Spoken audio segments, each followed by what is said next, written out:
académico denominado Especialización de Derecho Penal y Procesal Penal.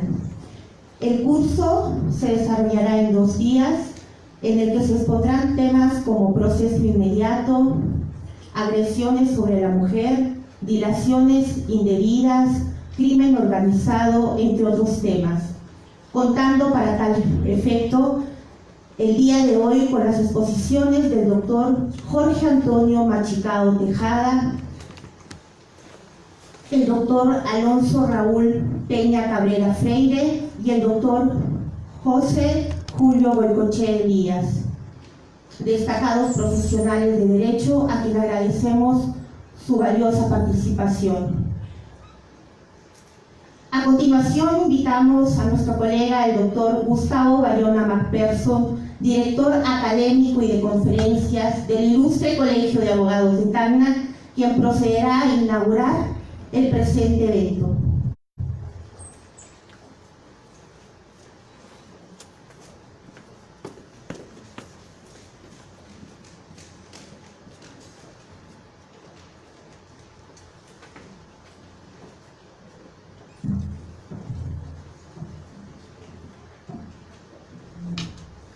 Señor decano, distinguidos expositores, público asistente, tengan todos ustedes muy buenas noches. El Colegio de Abogados desde hace un tiempo atrás ya viene realizando esfuerzos para que las competencias y capacidades de todos los profesionales y estudiantes de esta carrera tan bonita que tenemos, que es el derecho, puedan estar a la par de los últimos conocimientos que puedan brindar expositores como los que tenemos hoy día presentes. No es el primer evento que realizamos, ya estamos realizando algunos otros desde que el doctor Jorge Sosa y toda la directiva hemos tenido bien asumir este encargo que todo el gremio nos ha confiado. Esperamos estarlo haciendo de la mejor manera. Estamos haciendo los esfuerzos para traer muchos más eventos con la ayuda de algunos estudiantes que nos están apoyando en ese sentido, y no solo eso, sino que tenemos otras novedades. Estamos en la elaboración también de un programa por los 60 años del colegio. El próximo año tenemos algunas novedades, como la elaboración de un congreso. Hemos tenido ya hace poco un congreso de arbitraje en el Hotel Casandina, que pudo reunir a más de 60 expositores en materia arbitral. El evento contó con destacados expositores de la materia, tuvo acogida en medios, y esperamos poder hacer eventos de esa naturaleza y seguir brindando pues este conocimiento que a todos nos interesa. Bueno, sin más que agregar, yo les agradezco por estar presentes. El solo hecho de que ustedes estén acá sentados el día de hoy demuestra el interés que tienen en seguir aprendiendo y en seguir actualizando los conocimientos preexistentes para quienes ya están ejerciendo la carrera. Sin más que decir, doy por inaugurado el presente evento, que es el curso de especialización en Derecho Penal y Procesal Penal, y espero que las ponencias sean de su agrado. Muchas gracias.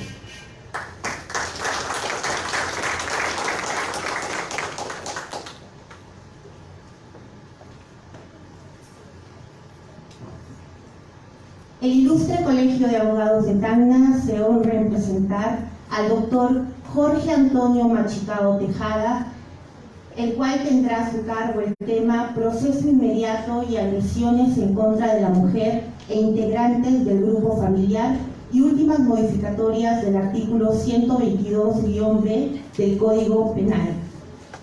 Jorge Antonio Machicado Tejada, abogado por la Universidad Nacional del Altiplano Puno, con estudios en Maestría Penal y Procesal Penal, en la misma casa de estudios, doctorado en Derecho, ex docente universitario de la Universidad Privada San Carlos de Puno, ex fiscal de la Segunda Fiscalía Penal Corporativa de Puno, autor de diversos artículos jurídicos, ponente y expositor en la especialidad penal y procesal penal.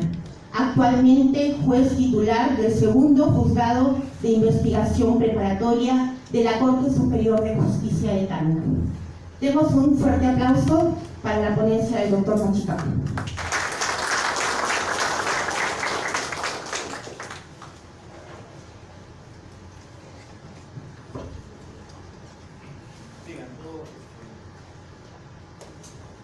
Aló. Bien, buenas noches con todo el público presente, colegas, agradeciendo la gentileza del Colegio de Abogados de Tacna, ¿no?, del doctor Sosa Quispe, y todo su cuerpo directivo para haber encomendado esta ponencia relacionada pues, al proceso inmediato y básicamente a los delitos, ¿no?, de lesiones en casos de violencia familiar y otros que actualmente pues, están en boga, ¿no?, que esperamos pueda actualizarse en relación a nosotros como operadores jurídicos y en todo caso adentrarnos más en el tema. Bien, por cuestiones de tiempo en todo caso vamos a ir avanzando. Hemos querido realizar esta ponencia siempre tomando en consideración el proceso inmediato, pero también este tipo penal de lesiones por integrantes de un grupo familiar o también lesiones que recaen como sujeto pasivo la mujer, ¿no? Y lo que, como ustedes ven en el día a día, que estamos escuchando en las noticias, medios de comunicación, pues están produciendo, ¿no? Y se están incrementando además la carga procesal a nivel del distrito fiscal, ¿no?, al cual pertenecemos y evidentemente pues al Poder Judicial. Bien, entonces un tanto tenemos que situarnos y recordar entonces qué es el proceso inmediato. Pues el proceso inmediato se está incorporando con el Código Procesal Penal en el 29 de julio de 2004. Entonces, a partir de ahí, siempre reflexionemos, ¿no? No es que el proceso inmediato es nuevo, no es que el proceso inmediato surge a raíz del decreto legislativo 1194 del 2015, no es así. Con la dación del Código Procesal Penal inicia el proceso inmediato. Pero ¿qué resulta? Que pues no le ha dado la utilidad que ha pensado el legislador, ¿no?, sino por el contrario, prácticamente no lo han aplicado, ¿no?, al igual que la acusación directa, que es un tema por aplicación de celeridad, pero no se ha hecho. Entonces, ¿qué ha hecho el fiscal en esos momentos? Ha pretendido aplicar pues, para todos los casos un proceso común, ¿no?, y evidentemente ello va en contra de la celeridad. Hay casos que en realidad no meritan transcurrir todas las etapas, ¿no?, de la investigación preparatoria, ¿no? Imagínense convirtiendo un proceso hasta complejo por un tema que es flagrante y debería ser sancionado con nuestras normas actuales en un plazo de 72 horas, ¿no? Pero eso ocurre pues, porque ha sido un modelo nuevo, ¿no? Entonces uno, entre comillas, ha tenido cierto temor de ir y enfrentarse a una audiencia de control de acusación, ¿no? Eso ocurre, ¿no?, que ha sido por experiencia propia, que a veces uno ha tenido esa duda, ha querido acopiar mejor los medios probatorios, entre otros, ¿no? Entonces, esas pues, realidades y falencias que hemos tenido en nuestro propio sistema y denominado, ¿no?, en el análisis global que se ha hecho incluso en los 10 años como algunas malas prácticas, ¿correcto? Entonces, con estos antecedentes, debemos indicar que el proceso inmediato pues, es un proceso especial, ¿no? Puede plantearse en diversos supuestos. Nuestro legislador ha hecho mención, por ejemplo, a los supuestos de flagrancia delictiva. Hay flagrancia delictiva, habilita el proceso inmediato. Hay confesión del imputado, amerita el proceso inmediato. Hay suficiencia de elementos de convicción, amerita el proceso inmediato. El legislador ha hecho una combinación, pero finalmente ha incluido también los delitos de omisión a la asistencia familiar y de conducción en estado de ebriedad, y que en esos casos también amerita el proceso inmediato. Incluso el legislador ha sido enfático, ha dicho el fiscal debe, ¿no? Ni siquiera el fiscal puede, sino el fiscal debe. Incluso al inicio se ha dicho, pero y si no lo hace, si el fiscal considera que no lo hace, pues seguramente va a incurrir en un tema de disfuncional y todos esos aspectos, ¿no? Pero así está la norma procesal. Entonces, en el proceso inmediato, pues se abrevian las etapas, ¿no? Sabemos en un proceso penal etapas, etapa de investigación preparatoria, etapa intermedia, ¿no?, donde se ve la famosa audiencia de control de acusación, sobreseimiento, entre otros, posteriormente irán pues, al juicio. En el proceso inmediato ya no es así, hay una audiencia única y luego de esa audiencia ya se va directamente al procesamiento, ¿no? Y la etapa intermedia lo hace el mismo juez de juicio. Esa es la estructura, digamos. Entonces, recapitulando, como se los he dicho, el 446 ya vigente por el decreto legislativo 1194, que si bien es cierto de una cantidad de leyes para en todo caso prepararnos, evaluar los protocolos y un poco, ¿no?, conocer el procedimiento, se establece lo que les he indicado: el imputado ha sido sorprendido y detenido en flagrante delito en cualquiera de los supuestos del artículo 259. Ahorita lo vamos a repasar y verificar. Primero. Segundo, el imputado ha confesado la comisión del delito en los términos del artículo 160. ¿No? Podemos evaluar. Segundo supuesto. Tercero, los elementos de convicción acumulados durante las diligencias preliminares y previo interrogatorio del imputado pues sean evidentes. 4, ¿no? Como les decía, en los delitos de omisión a la asistencia familiar y de conducción en estado de ebriedad. Lo que sí tenemos que adentrarnos y entender es que estos supuestos son independientes. Estos supuestos son autónomos, ¿correcto? Alguna vez plantearon una incoación de proceso inmediato, vino el Ministerio Público y me dice, doctor, está el delito flagrante que además ha confesado y además están los elementos de comisión suficientes. Entonces, se cumplen todos los presupuestos, ¿no? Entonces, eso no es necesario. Por ejemplo, en un tema de una medida coercitiva, de una prisión preventiva, sí se exigen pues, requisitos copulativos, ¿no? Fundados y graves elementos de condición, la prognosis punitiva y finalmente se va a exigir por el peligro colosal, entre otros parámetros que actualmente se distinguen, que no es el tema discutido, ¿no? Pero en esos casos sí, si alguno de ellos pues, no concurre, y como está de moda, estamos viendo la prisión preventiva, pues el juez no dará prisión, ¿cierto? Si hay el primero pero no hay el tercero, no hay prisión. En el proceso inmediato no es así, no lo confundamos, son situaciones autónomas. Vale decir, yo puedo plantear el proceso inmediato por el supuesto 1, flagrante, sin necesidad que concurra los otros presupuestos propiamente dichos, ¿no? Propiamente dichos. Pero ya entonces, a raíz de esto, la Corte Suprema ha dictado un acuerdo plenario. Es el acuerdo plenario, tomen nota, 2/2016, acuerdo plenario extraordinario sobre proceso inmediato reformado, legitimación y alcance. Entonces, ahí ha dicho que, pues, además, ¿no? debe tener algunos presupuestos, como es que el caso sea tramitación no sencillo, no sea complejo, y demás interpretaciones que la misma norma pues lo indica conforme vamos. Entonces, de primera intención, son supuestos independientes y eso debe quedar en todo caso grabado en nosotros y en nuestra radio.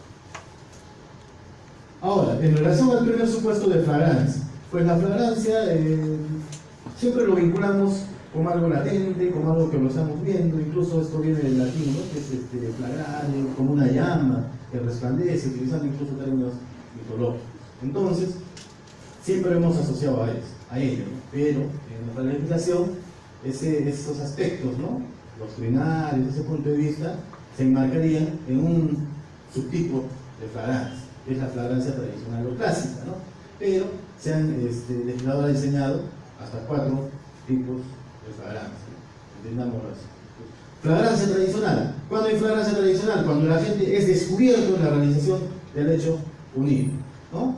Está personal policial, lo que es típico ahora del grupo terna, no utilizan uniforme, ¿no? Están ahí cumpliendo su función, viendo si alguien puede cometer el delito. Entonces, está caminando una señorita que sale de su trabajo, viene el agente del delito y le arrebata el rostro. El policía lo está viendo en el momento mismo de la realización del hecho público. Flagrancia clásica, tradicional, el momento propio de la comisión del delito.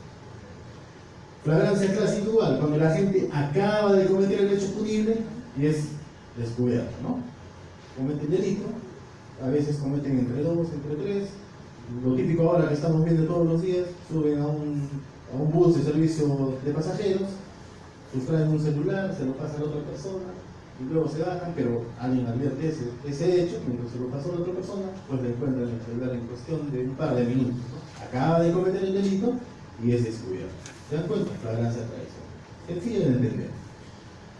Tercero, cuasiflagrancia, que denomina la doctrina. En estos casos, ya a la gente no se le encuentra ahí, ¿no? En ese mismo momento, sino por el contrario, en este caso la gente ya huye de la escena del delito, ¿no? Y posteriormente se encontraba. El legislador da 24 horas con un intervalo para incluso poder capturarlo y decir que todavía nos encontramos en flagrancia delictiva. En estos casos nos apoya las cámaras, ¿no? las versiones de los testigos presenciales, medios tecnológicos que pues, nos sirven, ¿no? Para identificar y combatir en todo caso lo típico, ¿no? Los delitos contra el patrimonio, pueden existir algún tipo de delitos, ¿no? Ahora, finalmente, la presunción de flagrancia, ¿no? Que es un tema ya más complicado, que no se le encuentra a la gente en el momento del delito, ni luego de que acaba de cometerlo, ni luego que se escapa, ¿no? Ya la gente no está, desapareció. Pero resulta que a las 23 horas y 30 lo ubican, ¿no? Caso, por ejemplo, de los vehículos que tienen GPS, ¿no? Se lo encuentran. Alguna vez, por ejemplo, en provincia fiscal, en Puno, sustrajeron un GPS de alta tecnología que tenían las mineras, ¿no? Y no sé cuánto valía. El tema es que lo ubicaron justo a las 23 horas, ¿no? Y lo encontraron a nivel satelital y se le encontró en una cabaña. Entonces, hay presunción de flagrancia, sí, porque se le encuentra con los efectos o instrumentos del delito procedentes de aquel, ¿no es cierto? Entonces, para entender la flagrancia delictiva, se enmarcan esos 4 tipos, 4 subtipos, como lo quieran entender, pero son distintos, ¿ah? Son distintos. Día a día escucho requerimientos del Ministerio Público que a veces confunden. Dicen, doctor, hay la flagrancia tradicional, está la flagrancia tradicional, que le he encontrado al agente del delito en el momento propio de la realización. Cuando vemos los hechos, dice la gente sustrajo, se apoderaron de X y se escaparon. ¿Estaremos ante flagrancia tradicional? Mentira, ¿no? Estamos ante cuasi flagrancia. Entonces esos aspectos son bastante fundamentales. ¿Por qué? Porque si no hacemos un filtro adecuado en ellos, pues podemos encontrar a una privación de la libertad indebida, ¿no? Donde pueden existir incluso la interposición de procesos constitucionales, obviamente, la vulneración de la libertad, ¿no? Un derecho fundamental. Entonces hay que tener cuidado, ¿no? Entonces este diseño también es aplicable a este tipo de delitos que están en boga ahora de los de violencia familiar y lesiones que se traen en ese sentido, ¿no? Porque he visto casos, creo que les he traído un ejemplo, donde incluso se detiene una persona, se tramita todo un proceso cuando no hay flagrancia, o en todo caso el supuesto de flagrancia que plantea el Ministerio Público no es el correcto, ¿no? Entonces, concienticémonos en estos aspectos de la flagrancia. No es un tema sencillo, no es uno que me dijo, pero si es este o ese otro es igual. No es igual. No es igual. Uno tiene que plantear qué supuesto es. Y en base a ello, la defensa pues va obviamente a ejercitar el derecho de contradicción, ¿no? Entonces, avanzamos rápido sobre esto.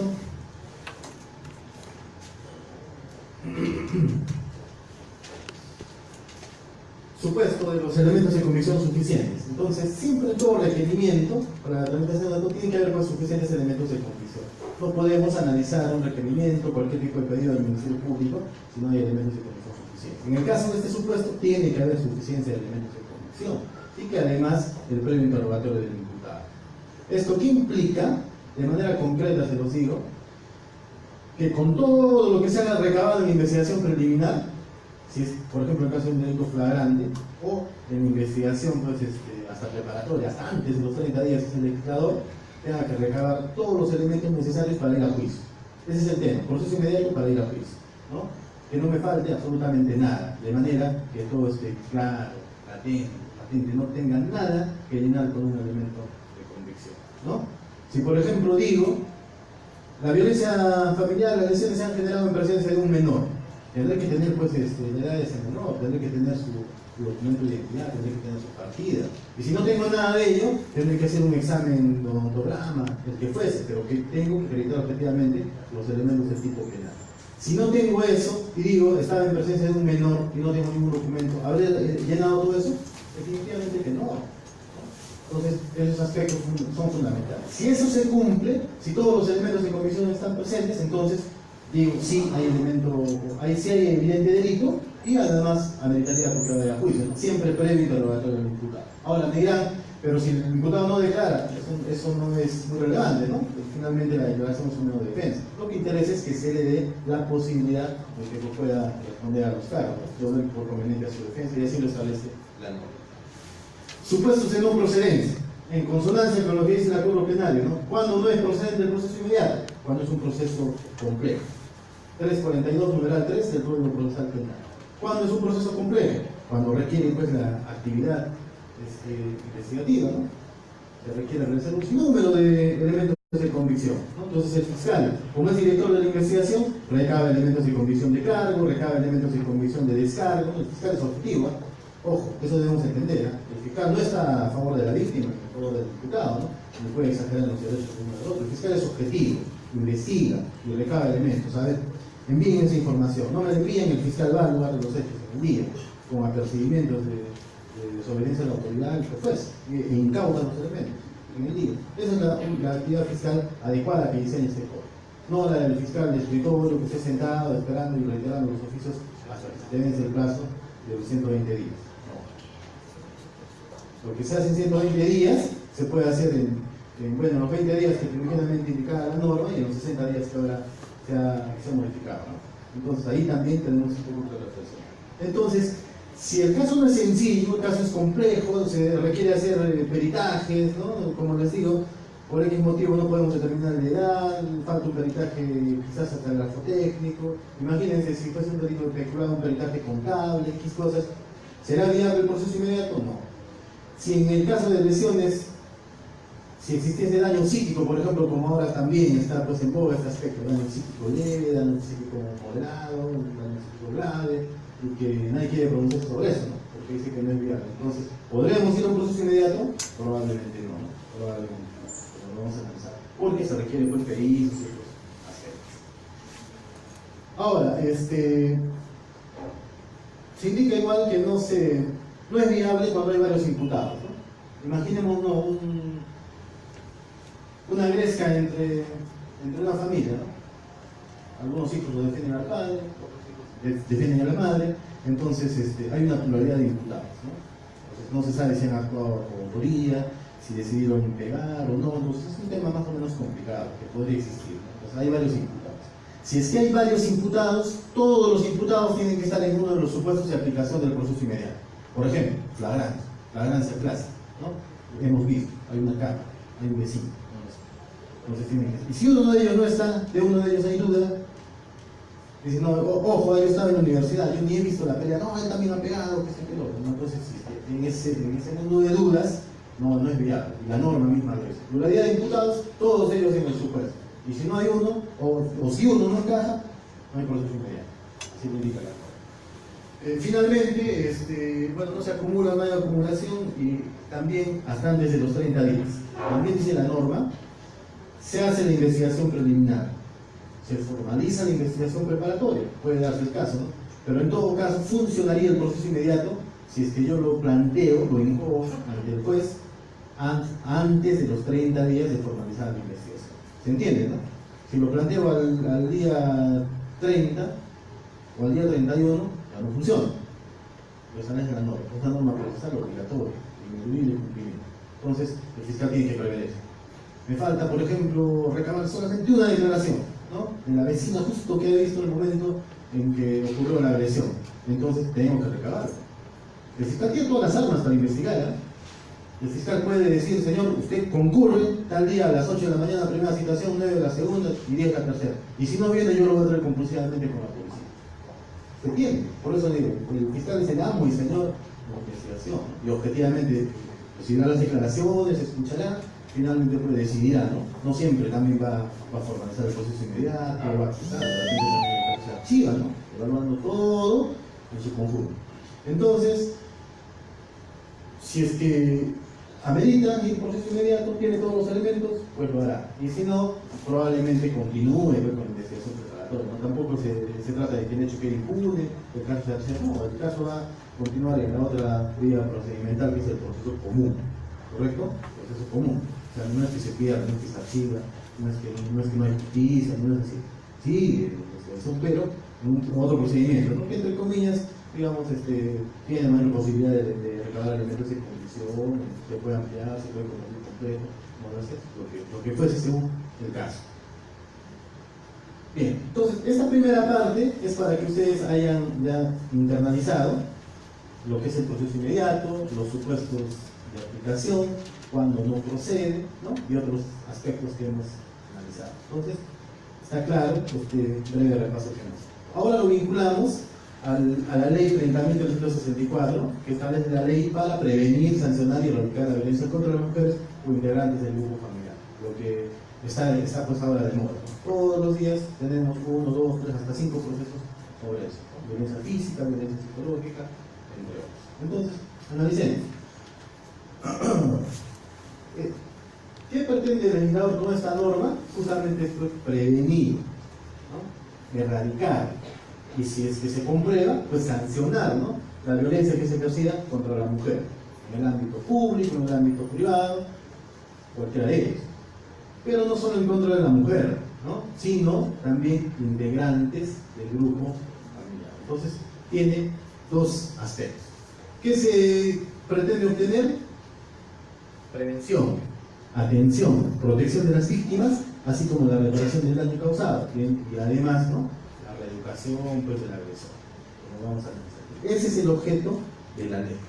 Lamentablemente, se los digo, pareciese que el propio legislador y el propio Estado parece que no tienen una conciencia seria para afrontar esta ley.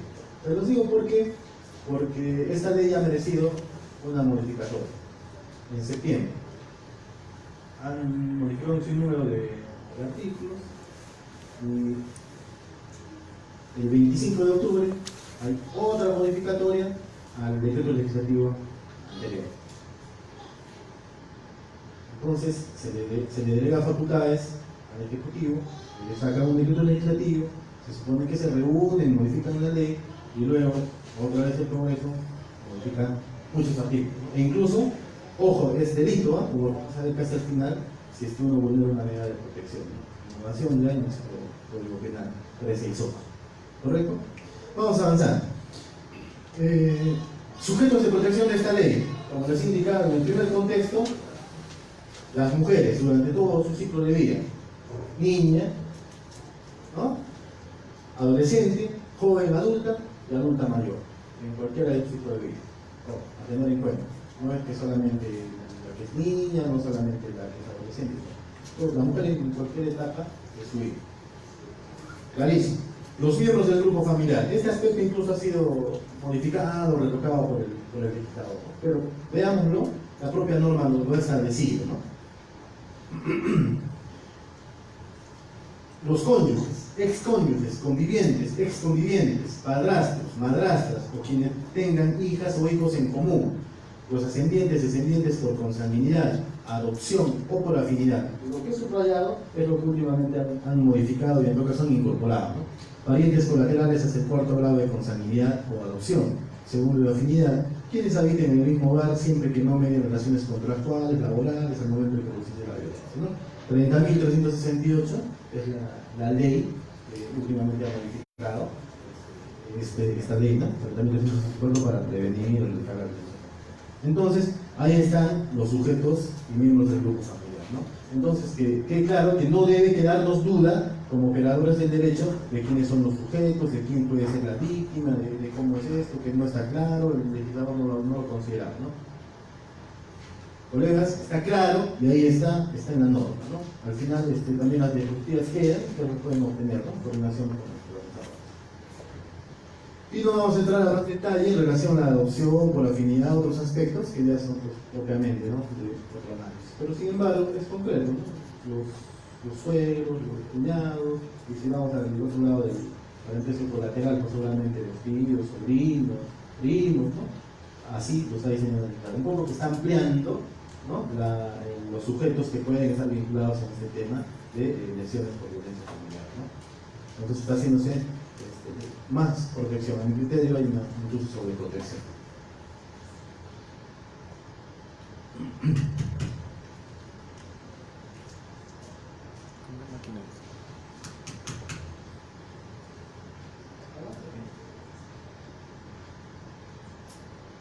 Bien, entonces el legislador ha diseñado igual en la ley, están los 4 tipos de violencia, ¿no? Violencia física, violencia psicológica, violencia sexual y violencia económica o patrimonial, ¿no? La violencia física, pues una acción o conducta que tiende, ¿no?, a afectar justamente la integridad, ¿no?, o la salud. La violencia psicológica dice se hace contra la voluntad, a humillarla, a avergonzarla, ¿no?, y que incluso puede ocasionar daño psíquico. La violencia sexual, pues sin el consentimiento o mediante la coacción. Y violencia patrimonial, esta es una innovación y se ha considerado así, ¿no?, porque el legislador dice que es la acción o omisión que se dirige a ocasionar un menoscabo en los recursos económicos o patrimoniales de la mujer o integrantes del grupo familiar, ¿no? O sea, en otras palabras, si como jefe de familia, ¿no?, como miembro integral del grupo familiar, no administra adecuadamente la economía X y lo puede diseñar para otras acciones, probablemente también pueda incurrir en violencia, ¿no? Entonces hay que meditar un poco sobre ello, ¿no? No sé si será excesivo este aspecto, pero así está contemplado. Ya habrá que verificar si obviamente este es un aspecto de violencia psicológica. Sí, indicado. Doctor, justo en la violencia económica o patrimonial he tenido un caso de una señora viuda que la hija le quita las casas que hereda del marido. Entonces hay una violencia patrimonial, sí, la denuncio y el fiscal dice que no, solamente coge la violencia psicológica. No procede, pido la elevación y el fiscal superior dice no, no hay violencia, no conocen esto de la violencia económica patrimonial, porque desde el momento en que le quita la posesión de los bienes a la madre hay una violencia patrimonial, o estoy equivocada. Bien, es un caso en concreto que en realidad no podría adelantar opinión, quizás el caso lo pueda verificar yo, ¿no? Pero sin embargo le digo que hay que englobarlo, ¿no? Hay que englobar los hechos en una conducta. Si es que no son factibles, toca a usted debe mejorar su denuncia, ¿no? Y verificarlo con ellos. El asunto es el siguiente, ¿no? Que no solamente es, digamos, que se le quite un bien a alguien o lo que fuese, ¿no? Sino, como vemos, el tipo penal es bastante especialísimo, ¿no? Como vamos a ver más adelante, dice, a una mujer por su condición de tal, ¿no? Pues eso es lo que tenemos que entender. Esa doctrina se conoce como una tendencia interna trascendente, ¿no? Entonces es como algo adicional. Es como uno en un hurto, por ejemplo, además del dolo, la intención, ¿no? Del aprovechamiento, tiene un interés de lucro. ¿Se dan cuenta? Entonces más o menos es así. En ese sentido, tiene que girar toda la investigación que realice el fiscal. Si no advierte ello, pues entendemos que quizás pueden configurarse otros delitos, ¿no? Pueden configurarse otros delitos que será materia de evaluación. Bien, los tipos penales ya derivados de violencia, dentro de esos encontramos en el libro segundo del Código Penal, capítulo 3, título 1, están pues los delitos, ¿no?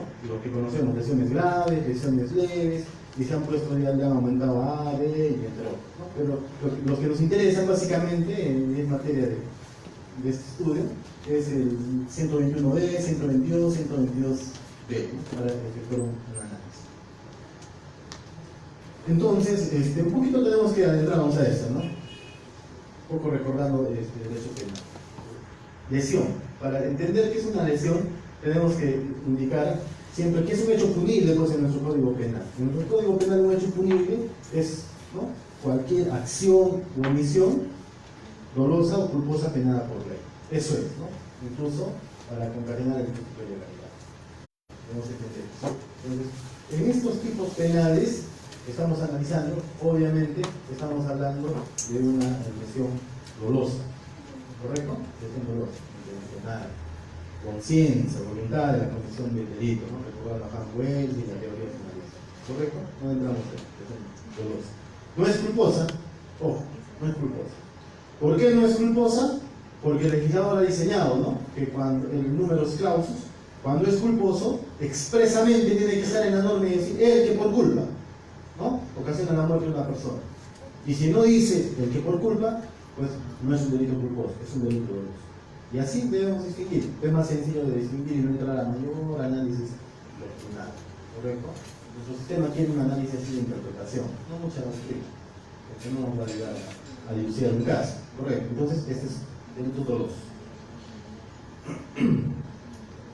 Bueno, el bien jurídico protegido, la salud tanto física como mental, ¿no? Y ahora, como han visto, pues la violencia psicológica, ¿no? Entonces, ¿qué implica la violencia psicológica? Pues una afectación mental, ¿no? Finalmente, esto también estaba ya normado en nuestro código, ¿no? Sino que como que el legislador se ha ido a la especificidad, ¿no? Especificar en un tipo penal, lo que en realidad no es malo, ¿no? Es bueno y es mejor, por el principio de legalidad, para verificar de qué uno finalmente se va a defender, ¿no? Yo creo que esto es correcto.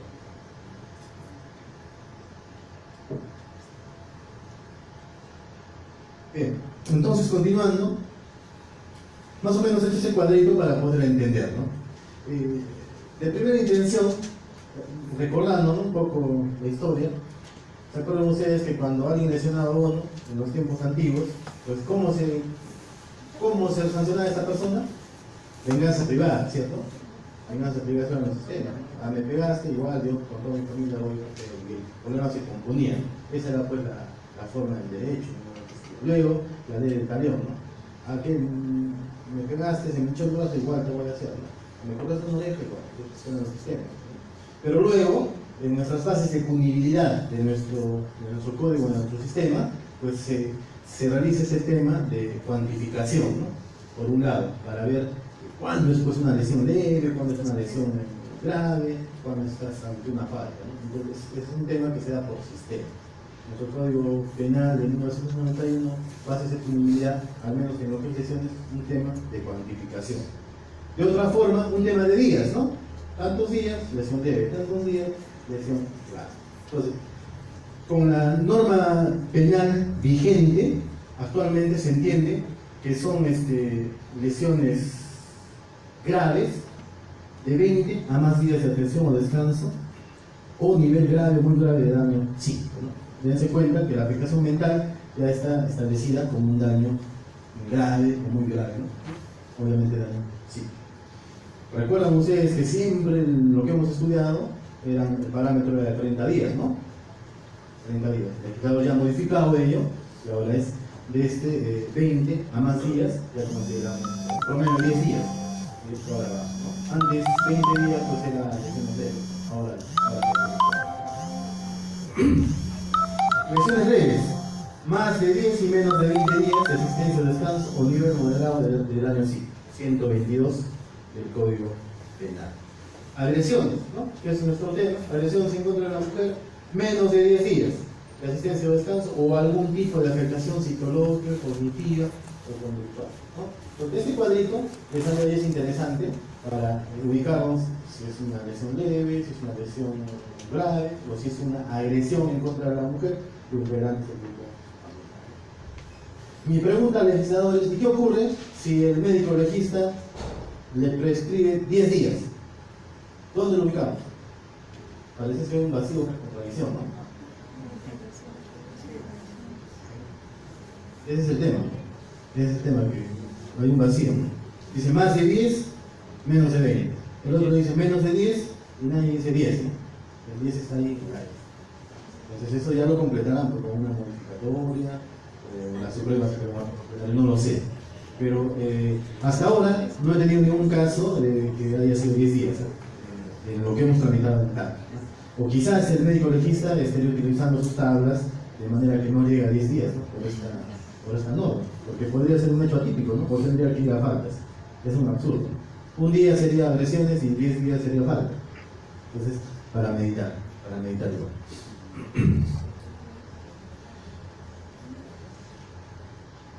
Bien, lesiones graves. En lo que es lesiones graves, pues conocemos, esto mayormente no ha variado, ¿no? Lesiones graves, las que ponen en peligro inminente la vida de una persona, las que mutilan algún miembro, lo hacen impropio para su función, ¿no? O finalmente las que, como se ha indicado, darían, ¿no? A partir de 20 días a más. Ahora, para concatenarlo con el proceso inmediato, en lo que es en las lesiones cuantificables, ¿no? De 20 días, yo considero que sí podría tramitarse un proceso inmediato, ¿no? Cuando es de esa forma. Alguien le pegó al padre a su hijo, o al hermano a la hermana, a los que viven, miembros de la familia. Si da, por ejemplo, 25 días, pues lesiones graves, flagrancia, cualquiera de los supuestos, sí podría tramitarse. Considero que no habría mayor inconveniente.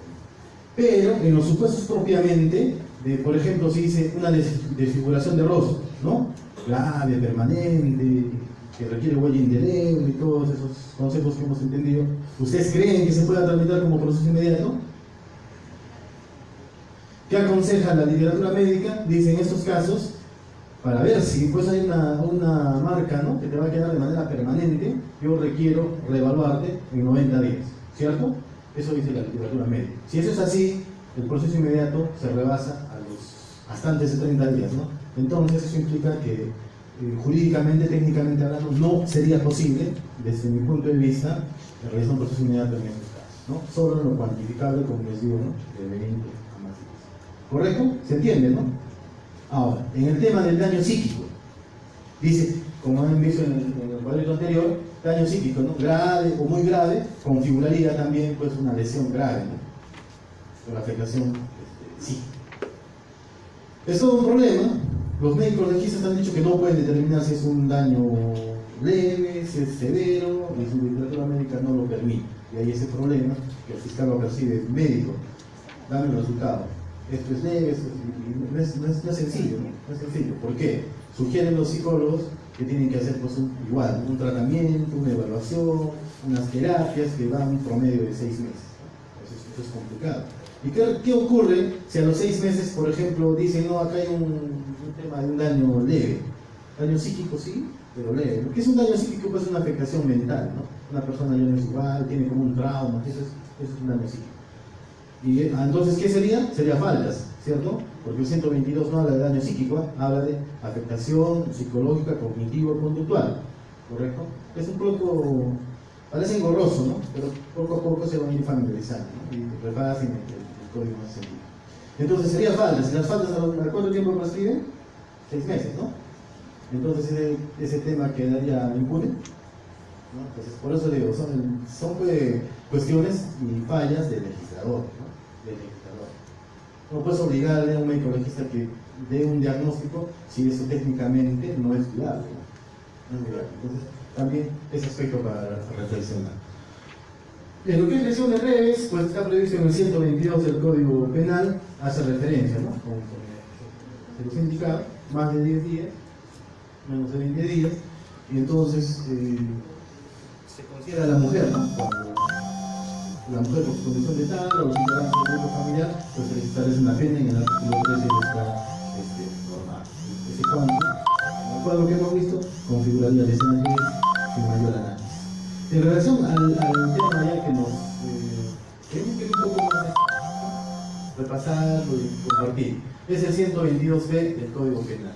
Entonces, este delito cuando se configura cuando el agente de cualquier modo cause lesiones corporales a una mujer por su condición de tal, porque les decía, así es el tipo penal, a una mujer por su condición de tal.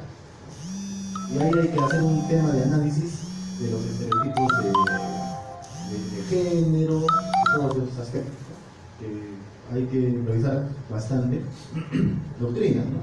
¿Cómo es que por su condición de mujer es que yo la voy a agredir? Es por eso que quizás, no sé, no es de pronto el caso que dice la autora, que ese haya caído en el archivo, ¿no? La imputación que haya realizado. Entonces, eso hay que evaluarlo bastante. Es un tema adicional al dolo. Que yo te quiero agredir por tu condición de mujer, ¿no? Es un tema que tiene relación con esos estereotipos de machismo, ¿no? Por ejemplo, cuando decimos doctor, médico, ¿a qué lo vinculamos? ¿A un hombre o a una mujer? A un hombre, ¿no? Cuando decimos enfermera, a una mujer, ¿no? Cuando decimos carpintero, ¿imaginamos una mujer? Ingeniero civil, un hombre, ¿no? Motociclista, un hombre. Pues, esas cosas, pues son algunos estereotipos que justamente van a afectar, ¿no? A la mujer. Y en nuestra realidad, pues eso está cambiando, se está mejorando, por eso es que en nuestras legislaciones se están considerando estos aspectos, ¿no? Incluso hay convenciones, ¿no? Queriendo pueden revisarla, se ha hecho en Brasil, donde se dice que los países deben pues legislar, ¿no? Deben prevenir, deben sancionar, deben hacer los tratamientos en esa afectación de la mujer para que cambien, ¿no? Cambien esos estereotipos. Es como que antes en nuestra misma constitución ni siquiera decía nada de la mujer, ¿no? Pero sale la constitución 73 dice, son iguales ante la ley, ¿no es cierto? Entonces más o menos el tema es por ese lado, doctores. Es por ese lado, por eso tenemos que a cuantificarnos más, a evaluar mejor nuestros casos y a plantearlos y verificar si nos encontramos o no ante pues una agresión de una mujer por su condición de tal, ¿correcto? Que es lo que quiero que se llegue a entender. Bueno, entonces también hace referencia un día si hablamos desde el punto de vista cuantitativo, un día ya estamos ante este tipo penal, ¿no? Afectación psicológica cognitivo-conductual, ¿correcto? El legislador también innovado en esta ley 30.264 ha hecho referencia ya, incluido el 124b. Si ustedes lo revisan, el 124b del Código Penal hace referencia a que este aspecto de la afectación psicológica cognitivo-conductual se puede acreditar, no siempre con el peritaje psicológico de medicina legal, ojo, dice cualquier informe similar incluso de una entidad privada. Eso, por un lado, es muy bueno, porque al fiscal objetivamente le va a hacer verificar si está o no, pero por otro lado es muy malo, ¿no? ¿Quién sabe que un psicólogo todo lo vea afectación psicológica, ¿no? Y les comento que eso tengo mis reparos ahí, ¿eh? Porque, por ejemplo, en la experiencia del Ministerio Público, alguna vez un médico ha dicho, ese señor tiene 40 días de incapacidad médico legal. Y luego se ha comprobado que en pronunciamientos similares, casi con las mismas lesiones, ellos tienen como una especie de tabla en la literatura médica, esas lesiones no deberían marcar más de 15 días. ¿Se dan cuenta? Entonces, era un contexto de que no era grave la lesión, sino que era una lesión leve. Entonces, ¿qué se hace en esos casos? Se manda una auditoría médica. Eso va a la Fiscalía de la Nación, ¿no?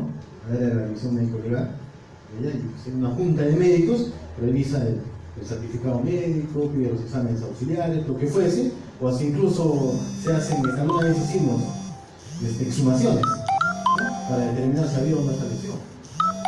Bueno, entonces, como les digo, es muy bueno el análisis que se hace, la facilidad que se da para comprobar, ¿no?, el ilícito, pero también es muy riesgoso, ¿no? Por ello tengo mis reparos. Siempre esperemos que esos aspectos pues, se evalúen entre la buena fe, probidad, lealtad, ¿no?, a veces de las partes. Bien, este tipo penal también se agrava cuando, bueno, la pena no menor de 2 ni mayor de 3, cuando se utiliza un tipo de arma, objeto contundente, instrumento, ¿no?, que pone en riesgo la vida de la víctima. No estamos hablando hasta los 10 días, como se dice, pero si en ese caso se utiliza una arma o X, como por lo que estoy indicando, se agrava. El hecho se comete con allanamiento o alevosía, ¿no es cierto? Sobre seguro, ¿no? Alevosía, también sobre seguro. La víctima se encuentra en estado de gestación, ¿no? Sea la madre, la conviviente, exconviviente, lo que fuese, se encuentra en estado de gestación y eso es previsible. Tiene que ser previsible, ¿no? Porque si uno no ve cuándo es previsible, como uno sabe o cuando mínimamente puede ver, ¿no? Si no te consta, probablemente sea un delito preterintencional, ¿no? Eso también hay que tener en cuenta. Y finalmente, la víctima es menor de edad, adulta mayor que discapacidad. Así estuvo el 122B. Actualmente, con la modificatoria, como vamos a ver, se han incorporado algunas agravantes. Bueno, les quería comentar aquí un casito, ya concluido obviamente. El expediente 1320-2017, en este caso el Ministerio Público ha sustentado proceso inmediato por flagrancia tradicional, ¿no? Imputando que el procesado habría agredido a su hija el 31 de mayo de 2017, ahora 9 días aproximadamente, ocasionándole lesiones, 2 días de atención facultativa por 7 días de incapacidad médico-legal, ¿no? Y el procesado es detenido a las 11:10 aproximadamente. Fíjense, 9:10 la flagrancia y a las 11:10 ha sido capturado o detenido. De los hechos imputados, nomás yo creo que ustedes ya me dirían, doctor, esto no es, ahí no hay flagrancia, ¿no? O alguien me dice que sí habría flagrancia. Definitivamente que no, pues. Si tú estás imputando flagrancia tradicional, yo no digo flagrancia tradicional, se ve en el momento, se percibe, ¿no? El Tribunal Constitucional ha dicho, para que haya flagrancia tiene que haber inatez personal, inatez temporal. ¿Qué significa? Que la gente esté por ahí cometiendo el delito, o que acabe de cometerlo, que se le encuentre con objetos, efectos, instrumentos, ¿no?, que revelen que lo ha cometido, que se persiga por la víctima, por un tercero o por un medio audiovisual, lo que fuese. Y si no hay eso, al menos flagrancia tradicional no hay.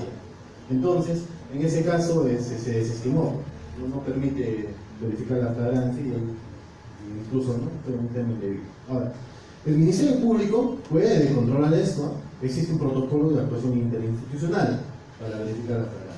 Es decir, la policía finalmente tiene la obligación y está legitimado para detener un flagrante delito, ¿no? La detención no lo ordena el fiscal, ¿no? La detención la realiza la policía cuando hay flagrante delito. Entonces, para eso tiene que ser muy fino con el policía, ¿no? Por eso estamos también haciendo capacitación en los estudios policiales. Hoy día me invitaron a una, pero no pude, obviamente, porque ya tenía ese compromiso. Pero entonces el asunto es ese, ¿no? Hay que ver. Si no hay, a veces uno detiene, porque piensa que hay flagrancia, tiene la duda, ¿no? Entonces, esta ley está fortaleciendo, como les digo, ¿no?, quizás en mucha sobreprotección. Y dice, por ejemplo, ahora si es que alguien dice que hay violencia contra la mujer, ya no se necesita orden de allanamiento, nada, la policía se puede entrar, ¿no?, a la casa. Aspecto que es muy bueno, pero también tiene un riesgo. Por eso hay que evaluar, ¿no?, cada caso siempre en concreto. Pero lo que queremos llegar es que en el caso en concreto no hubo flagrancia, y en todo caso el fiscal no planteó que podría ser un proceso inmediato. Quizás debió plantearlo por otro supuesto, ¿no es cierto? Quizás por otro supuesto de ese aspecto. Pero el juez ya no puede cambiar por el contexto de los hechos, el contexto de la imputación, eso sería bastante riesgoso, ¿no? No es como decir, oye, usted alguna vez me dijeron, yo la no victoria, pues usted aplique. Claro, yo puedo aplicar el derecho, yo puedo poner el tipo penal, pero no lo voy a poner supuesto en sus hechos, ¿no? Eso es imposible. Reflexionemos también ahí. Otro caso que En ese caso, el 16 de octubre de 2017, 22:30 aproximadamente, se le habría ocasionado lesiones, 3 días de atención facultativa por 8 días de incapacidad médico-legal. Parece que son convivientes y a la vez el delito de desobediencia de la autoridad, ¿no? Toda vez que contaba con medidas de protección. En este caso se ha utilizado el supuesto del 446 numeral 1 literal C. ¿Cuál es ese? Elementos de convicción suficientes, ¿no? Delito evidente y previo interrogatorio del imputado, ¿no? Entonces el fiscal se ha tomado un tiempo de investigación preliminar, claro, mínimo, prudente, ha establecido que llena todos los elementos del tipo, entonces ha planteado el proceso inmediato. Y además no solamente era ese tema, sino que ya había habido medidas de protección, ¿no? Medidas de protección, ¿cuándo se dictan las medidas de protección? Cuando pues la agente agrede a la víctima, envían al juzgado de familia de manera inmediata, el juzgado de familia saca medidas de protección. Ya no se acerque usted 30 días a la víctima, no vaya usted al domicilio, no vuelva a agredir, no se acerque. La suspensión de la patria potestad, no sé, cualquier medida de protección que sea eficaz para enervar pues, la violencia, sea física o psicológica. Entonces, en el caso en concreto, dijeron una terminación anticipada, se le impuso una sanción, ¿no? En este caso se le condenó incluso por ambos delitos, me parece que fue 4 años de pena privativa de libertad, ¿no? 2 años por uno y 2 años por el otro, ¿no? Entonces ya hay un concurso real pues, de delitos en diferentes momentos, ¿no? Entonces, en este caso se planteó muy bien y ya pues, está sancionado. Las modificatorias. El 13 de julio de 2018, mediante ley 30.819, el 122b se agrava. ¿De qué forma? Dice que si en la versión participan 2 o más personas, se agrega el inciso 5. Si se contraviene una medida de protección emitida por autoridad competente, también ya sería agravado. Y si los actos se realizan en presencia de cualquier niña, niño o adolescente. Entonces, traigo a colación el ejemplo, porque en el caso anterior lo sancionamos por 2 delitos, ¿cierto? Agresiones en contra de la mujer y desobediencia a la autoridad, ¿no? ¿Por qué? Porque no estaba vigente ese tipo penal. Si hubiese estado vigente ese tipo penal, lo hubiésemos aplicado por el principio de conjunción, especialidad, ¿no? Este tipo penal, ya no el 368. ¿Correcto? ¿Se entiende, no? Entonces, ahora este es el tipo penal vigente de esa forma. Otra innovación que dice que la ley 30.819 ha hecho referencia a que ya el juez penal, fíjense en la parte final, el juez penal aplica la suspensión y extinción de la patria potestad, conforme los artículos 75 y 77 del Código de los Niños. Está prohibido, bajo responsabilidad, disponer que dicha medida sea resuelta por la justicia especializada de familia o su equivalente. ¿Qué se hacía antes entonces, no? Un proceso y ya, el niño, ¿con qué se va a quedar el niño, no? No, eso que lo vea la familia, ¿no? Yo no me meto ahí. Pero la norma está dando más protección, antes ya decide, ¿no? Pues penal, tú decides, obviamente en la sentencia, ¿no? Si es que hay sentencia, ¿cómo va a ser este tema? Entonces también innovación a tener en cuenta, ¿no? Y estar más preparados con los plenos de familia, ¿no? A ver qué va a hacer, porque es un tema bien delicado, considero, ¿no? Decir sobre un niño, ¿no?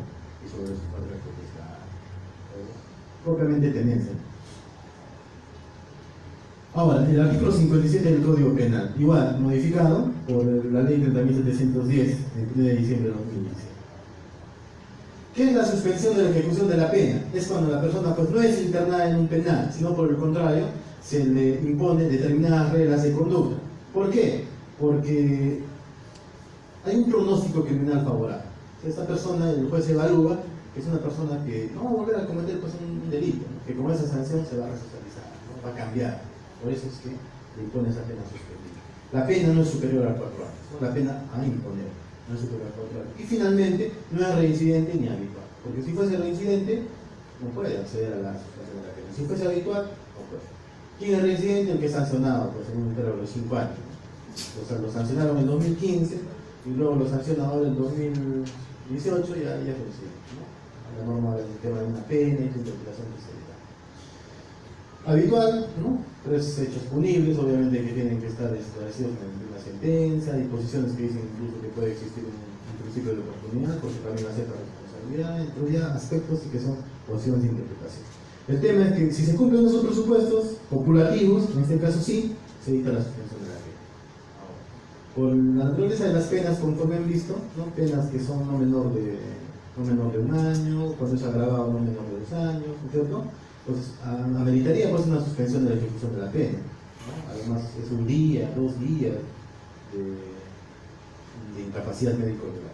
Pero el legislador, ¿no?, en este tema de protección a la mujer, a los integrantes, ¿no?, del grupo familiar, ha indicado, fíjense, no procede, ¿no?, la suspensión inaplicable para funcionarios públicos, ¿no?, que son condenados por peculado, corrupción, etc.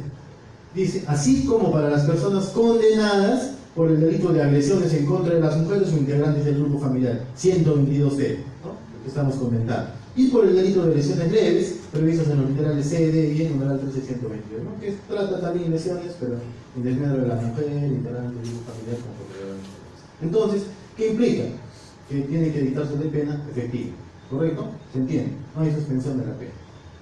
No sé si se aplicará control difuso, no sé si saldrá un pleno, pero actualmente la norma está así, de manera actual y recientemente modificada.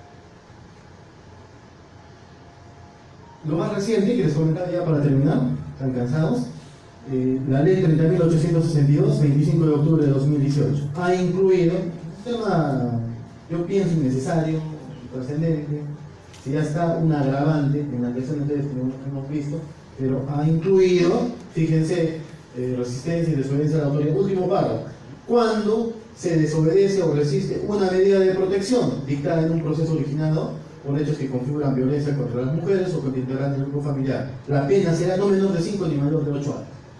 Fíjense, ¿eh? Desobediencia a la autoridad es 2 años, si no mal recuerdo, ¿no?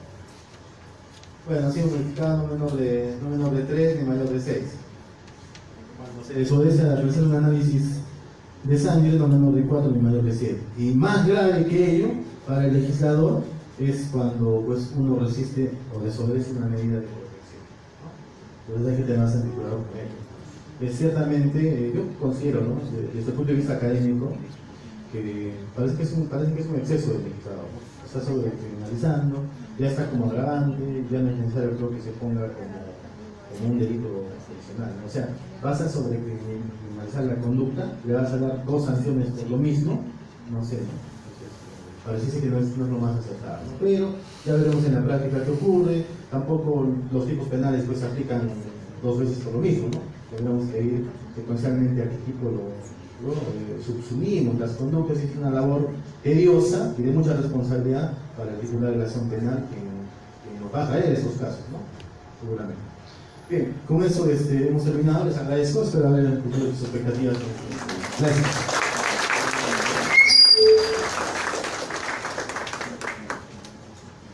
Si hubiese en todo caso alguna pregunta, algún interrogante para poder aclararles, estoy, ¿no? Sí.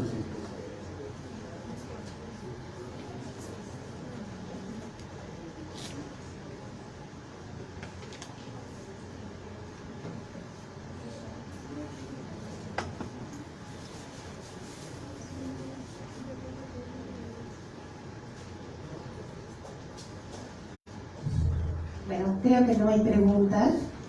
Queremos agradecer la ponencia del doctor Machicado Tejada.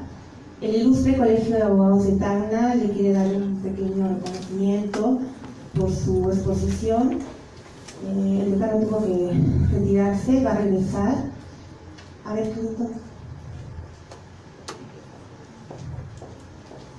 Son productos de Tacna, que sabemos que le van a gustar.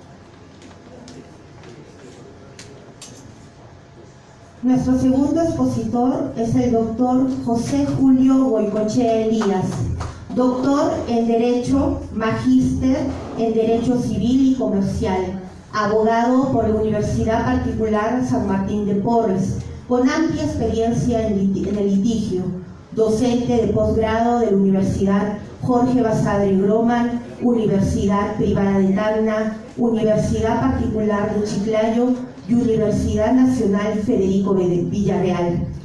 Ha sido juez superior y juez civil en el Distrito Judicial de Ica.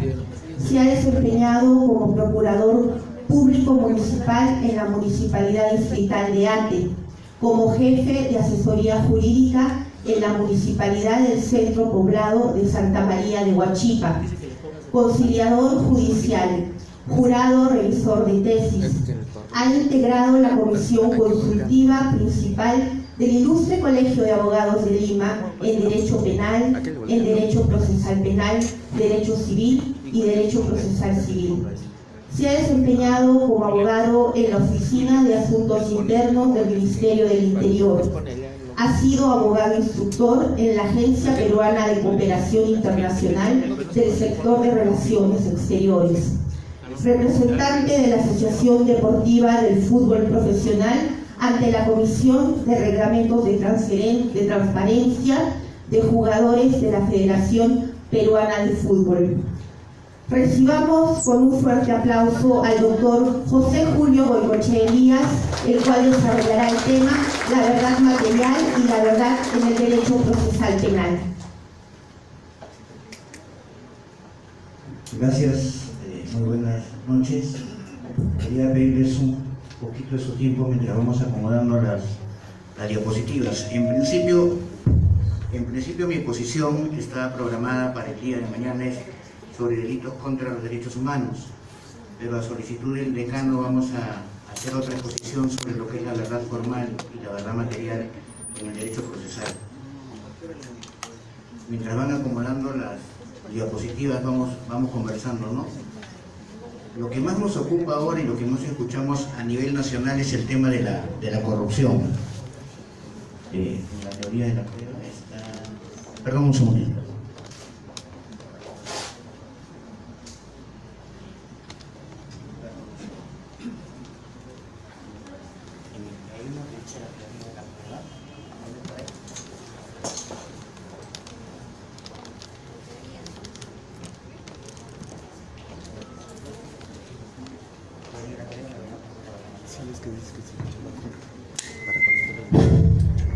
Vemos, como les decía, bastante y nos ocupa todos los días el tema de la corrupción.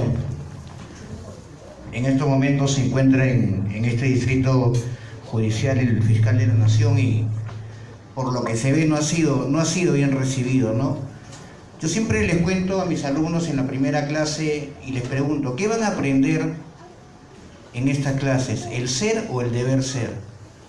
Algunos me dicen el ser, es la primera equivocación. Nosotros vamos a enseñar lo que es el deber ser, cómo debería ser el derecho. El ser lo van a aprender ustedes cuando vayan a una fiscalía, cuando vayan a un juzgado y se encuentren con jueces que resuelven cualquier cosa menos derecho. Las dos primeras condiciones que debe tener un abogado son, no solamente un abogado, muchachos, cualquier profesional exitoso, son honestidad y capacidad. Porque ¿de qué nos sirve un abogado honesto que no es capaz? Un abogado honesto que no es capaz nos podrá ayudar de repente a conversar de temas sociales, pero no nos podrá resolver un tema jurídico. Y viceversa, ¿de qué nos sirve un abogado que es capaz pero no es honesto? Un abogado que es capaz pero no es honesto se va a aprovechar de sus conocimientos, incluso se puede vender a la otra parte. Tomando la frase del maestro Binder, un aplauso al doctor Peña Cabrera que se está integrando, por favor.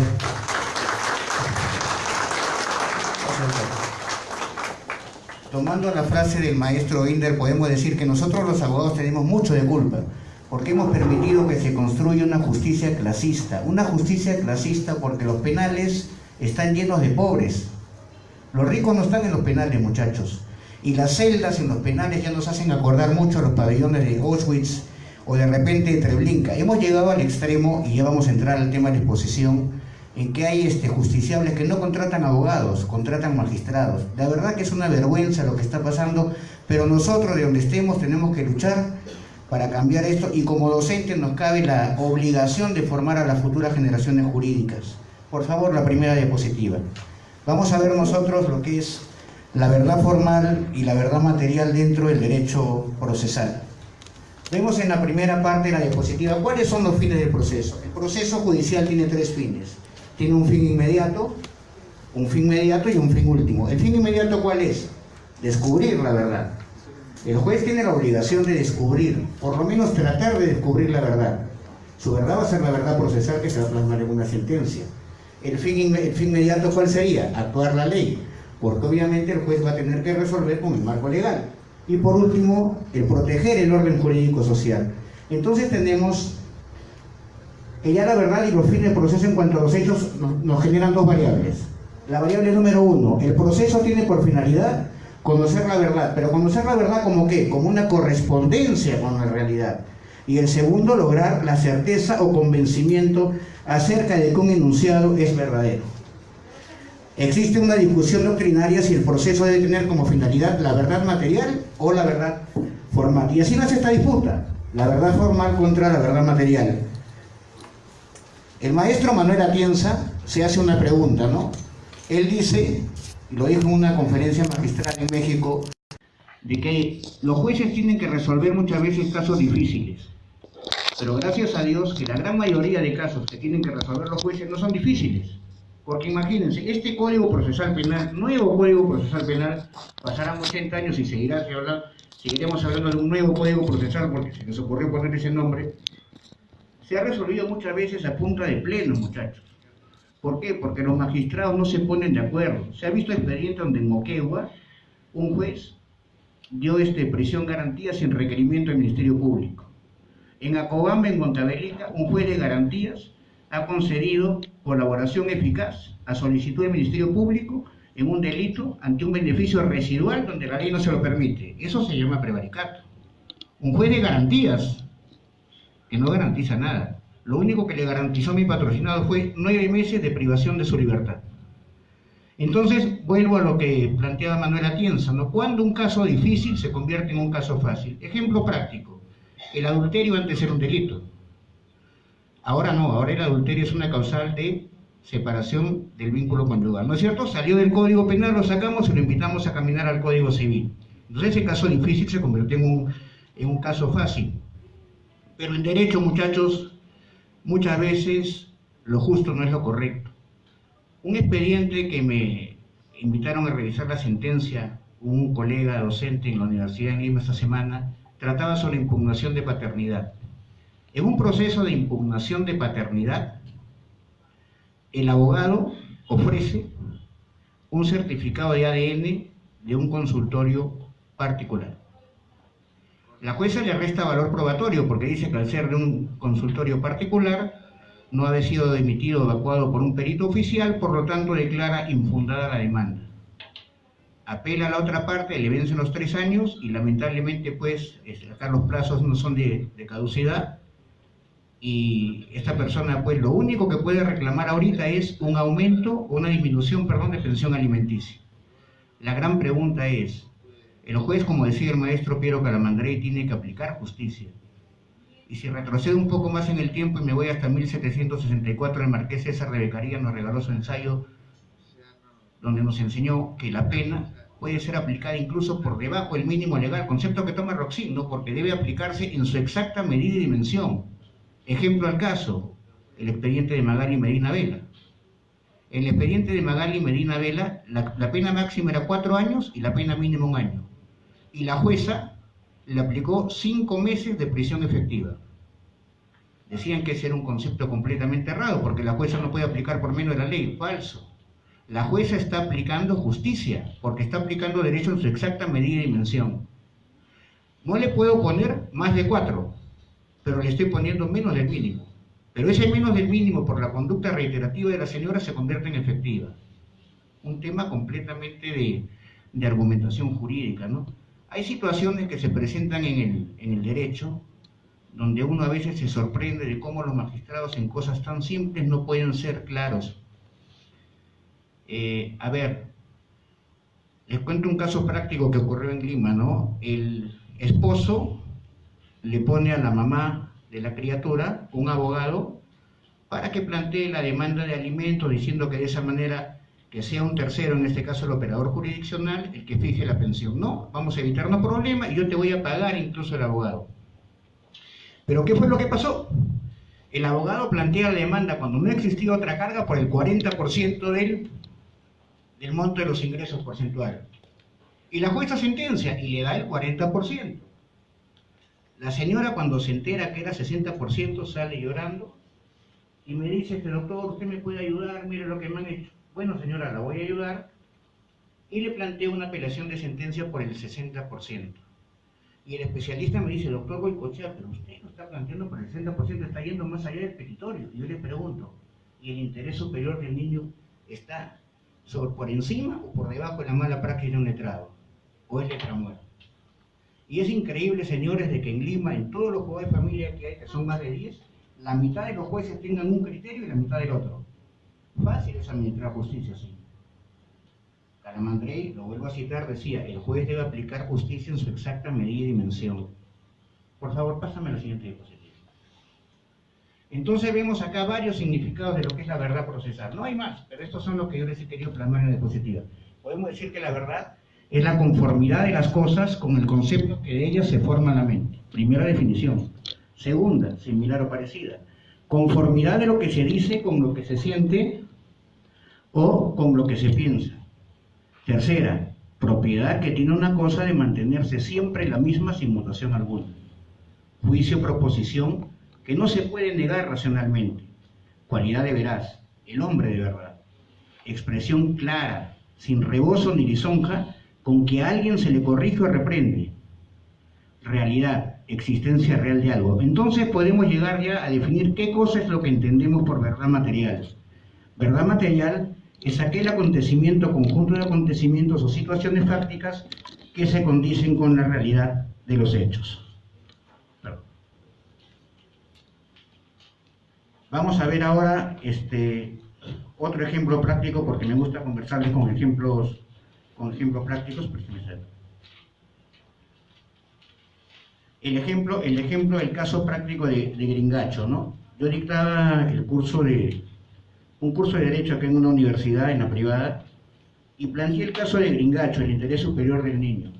Y una alumna, jueza de familia, no me pidan el apellido, me dice, discutiendo, porque en el derecho todo es debatible: doctor, pero a Gringacho no se le puede pixelear el rostro porque es un menor de edad. Le digo: doctora, con todo respeto, es un menor de edad, pero a la vez es un sicario confeso. Entonces, el interés del grupo social prima sobre el interés particular del menor en este caso. ¿Por qué? Porque nosotros tenemos derecho a saber con quién nos sentamos o quién está ingresando a un vehículo de transporte público. Y se formó una especie de debate, donde humildemente puedo decir que gané con todos los votos a mi favor, una abstención contra el voto en contra de la doctora, que me dijo: doctor, ¿yo se lo puedo aceptar si es menor contra menor? Y ustedes dirán: ¿quién se abstuvo? Un doctor. Y yo le pregunto al alumno: colega, ¿y usted por qué se abstiene? No, doctor, lo que pasa es que tengo una vista en la causa con la doctora. Entonces, la doctora se rió, no creo que lo haya tomado como una ofensa, pero ese fue el tema. Entonces vamos llegando, chicos, a lo que es el escenario ideal. ¿Cuál es el escenario ideal? El primer escenario ideal es que la verdad formal sea un reflejo de la verdad material. ¿Para qué? Para que así exista coherencia y exactitud entre lo que realmente ocurrió y la decisión del magistrado. El magistrado va a tener que resolver el expediente con lo que hay, con las pruebas aportadas válidamente al proceso. Miren, hace más de 2000 años en Roma se manejaba el concepto del onus probandi. ¿Qué implica el onus probandi? El onus probandi implica que en derecho se entiende que lo normal está probado, lo anormal es lo que hay que demostrar. Entonces, vamos a ver, se dice que en un litigio hay dos verdades. Primero, la verdad real, material o histórica, que es lo que verdaderamente ocurrió, y la verdad formal, es decir, aquella que se pretende o que puede demostrarse mediante las pruebas. Se debe poner ante el juez las pruebas a efectos de demostrar la verdad, y no siempre la verdad formal condice con la verdad real. Pero el juez solamente puede resolver con los medios de prueba de convicción que se le presente, y a eso se llama verdad jurídica, a través de la prueba que delimita los hechos que las partes puedan probar. En mi experiencia profesional, les cuento, una vez en Chincha, cuando completábamos sala, tuvimos que absolver a una persona convencidos de que él había sido el violador de una menor. ¿Y por qué? Por la negativa reiterada. Ustedes me dirán: doctor, la negativa reiterada no es prueba, porque fueron los agraviados al penal, era con reo en cárcel, y negaron reconocerlo. Como se dice, les meten miedo.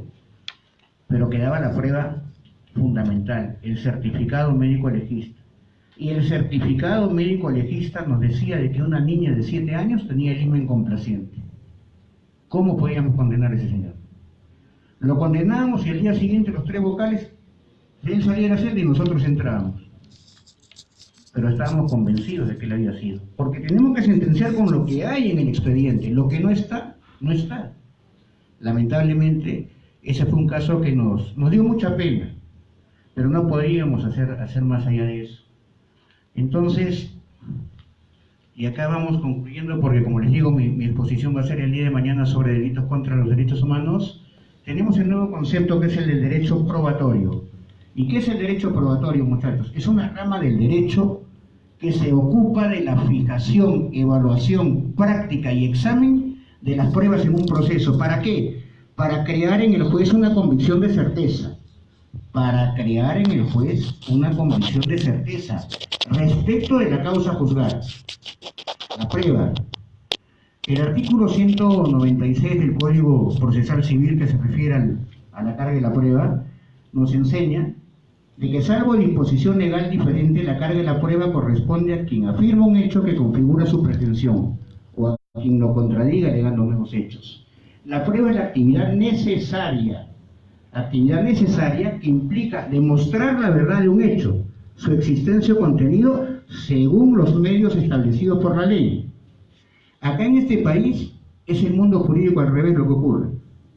Nosotros aprendimos cuando recién ingresamos a la clase pregrado, nos enseñaron que la presunción de inocencia implica de que todos nosotros somos inocentes hasta que se nos demuestre con una sentencia firme en cualquiera de sus 2 variables, consentida cuando la parte no interpuso los recursos que la ley le concede, o ejecutoriada cuando ya no tenías a dónde acudir. Hasta ese momento somos inocentes, pero acá no. Acá vemos todos los días que se abren los noticieros con noticias en las cuales se rompe de manera flagrante la cadena de custodia. Entonces, acá tú eres culpable hasta que demuestres ser inocente. Es el mundo al revés. En España esto le costó el puesto al juez Baltasar Garzón por la trama Gürtel. Acá sentencian a las personas con prueba prohibida. Acá hemos visto el caso de jueces que están ya corridos, jueces supremos, que es un tema, miren, o sea, si fuéramos a hablar más allá, quizás en otra oportunidad, sobre la reforma que tiene que haber en el órgano de control de la magistratura, y todo lo que ello implica, pues tendremos para horas y horas de debatir. No es inconcebible que el habeas corpus se interponga ante un juez penal. ¿Cómo va a resolver este juez cuando el habeas corpus sea contra sus superiores jerárquicos? ¿No se parte con desventaja? Obviamente que sí. Entonces, ¿cuál es la finalidad de la prueba judicial? Partiendo del concepto de que el objeto de prueba es todo aquello que puede ser probado, los medios de prueba son los elementos o instrumentos utilizados por las partes y el juez que suministran sus razones o motivos.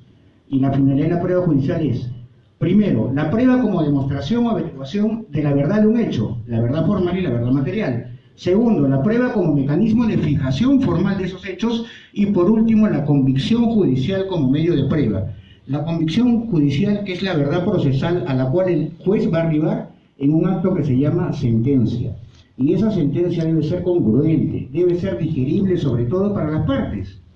Porque el juez, en ese momento, la tutela judicial a la cual se someten las partes ya se convirtió en tutela judicial efectiva. Ese es el punto.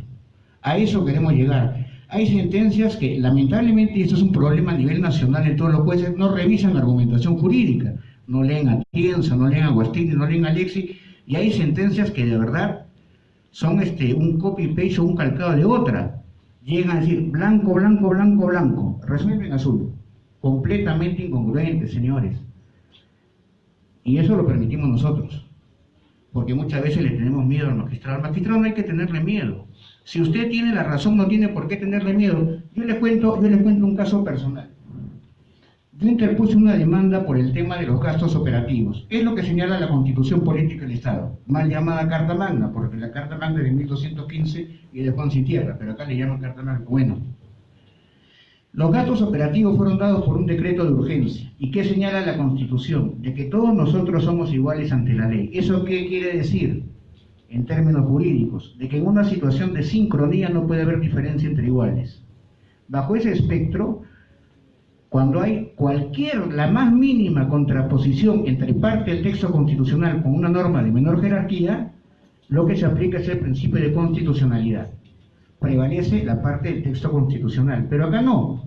Acá los jueces, por un tema político, le han dado, a pesar de que hay pronunciamiento del Tribunal Constitucional recomendando, porque solamente llega hasta recomendar, le han dado la razón al decreto de urgencia por sobre la Constitución. Cuando yo ingenuamente interpongo el recurso de agravio constitucional, el Tribunal Constitucional en una resolución de 3 líneas señala, como el caso del doctor Goicoechea es un caso que requiere un estudio detallado, ¿qué estudio detallado? Lo único que tenía que hacer el tribunal es revisar si mi boleta de pago figuraba en el concepto. Lo pasó pues al contencioso administrativo, imagínense, al contencioso administrativo, un caso más simple, como decía el tango Naranjo en Flor, más clara el agua. Y yo voy a informar, y el presidente de sala, estaba el doctor Romero, yo era el primero en la tabla, le digo, doctor Romero, este es el típico caso en que tengo la razón, pero ustedes no me conceden el derecho. De frente, porque yo muero, pero muero de pie. Yo no voy a mendigar un derecho. ¿Y por qué? Porque si usted me demuestra a mí en este momento de que el decreto de urgencia está por encima de la Constitución, yo delante de todos le entrego a usted mi cinta, mi carnet y renuncio al foro. Pero demuéstremelo con argumentos jurídicos. Porque la ilusión que yo tuve al llegar a este informe me la negó el fiscal. Porque el dictamen fiscal, doctor, habla de cualquier cosa menos de derecho. Entonces yo no puedo hablar de derecho. Y cedo el resto de mi tiempo a los letrados, que seguramente tendrán causas más importantes que la mía. Se quedó así. Y me hizo una sola pregunta, porque estaba quedando mal. Pero doctor, una sola pregunta, ¿su caso es pensionable o no es pensionable? Doctor, no estamos discutiendo eso. Con el debido respeto. Usted está ante una oportunidad brillante que le ha puesto la ley, simplemente de aplicar justicia. Si usted aplica justicia, esa sentencia puede salir hasta publicada en los anales judiciales. Pero si no, va a seguir siendo parte del sistema y no le estoy faltando al respeto. Es cuando tengo que informar. Es que así es. Ahora, vemos que lo justo no es siempre lo correcto. Y con esto, señores, les agradezco por la atención. Mañana los invito a la exposición sobre la estación de improvisación. Mañana es la exposición que me corresponde sobre delitos contra los derechos humanos. Muchas gracias.